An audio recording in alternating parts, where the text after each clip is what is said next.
Kelangkaan obat malaria terjadi di Kabupaten Kepulauan Yapen, Papua. Hal ini menyebabkan tingginya jumlah penderita malaria di wilayah Kabupaten Yapen. Kelangkaan obat malaria terjadi di Kabupaten Kepulauan Yapen, Provinsi Papua. Hal ini terungkap dalam kunjungan anggota DPR RI Dapil Papua ke Rumah Sakit Umum Daerah Serui hari ini. Langkanya obat malaria menyebabkan penanganan terhadap pasien malaria menjadi tidak maksimal sehingga jumlah pasien terus bertambah.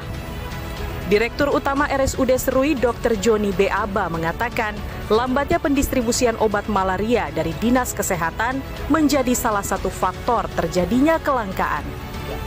Ya, keterbatasan obat malaria di rumah sakit karena itu obat malaria termasuk obat program, jadi kita harus menunggu dari Dinas Kesehatan Provinsi itu masuk ke Dinas Kesehatan Kabupaten, didistribusi, baru kita bisa dapat dari Dinas Kesehatan Kabupaten untuk obat malarianya.